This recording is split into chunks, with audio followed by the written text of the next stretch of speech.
వీళ్ళు ఉండరు వెళ్ళిపోతారని పార్టీలో ఉన్న 2 రకాలు ఉన్నాయి, కోవర్టులు, వలసపక్షులు, సిన్సియర్ కార్యకర్తలు అని 3 రకాలుగా తెలుగుదేశం పార్టీలో ఉన్నారో తెలియదు. కానీ చంద్రబాబు నాయుడు అయితే ఆ హెచ్చరిక చేయదలుచుకున్నాడు. మన పార్టీలో వైసీపీ కోవర్టులు చాలా మంది ఉన్నారు, వాళ్ళు పక్కదో పట్టిస్తారు, మీరు జాగ్రత్తగా ఉండాలి, ఖబర్దార్ నేరస్తులను నేను ఏమాత్రం ఉపేక్షించానని.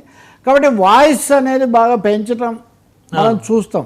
అంటే ఇటు యువ నాయకులకు ఆహ్వానం, వాళ్ళకేమో స్వాగతం, రెండో వైపునేమో ఈ కార్యక్రమం. అంటే ఒకవేళ ఎవరైనా ఇతర పార్టీల నుంచి ఎన్నికల ముందు జాయిన్ అయినటువంటి వాళ్ళు వారికి మంత్రి పదవి ఇవ్వలేదనో, వాళ్ళకి ప్రయారిటీ ఇవ్వలేదనో ఎవరైనా బ్లాక్మెయిల్ చేస్తూ ఉండొచ్చేమో సార్, వాళ్ళని ఉద్దేశిస్తూ ఈయన వలసపక్షులను మాట్లాడారేమో సభలో.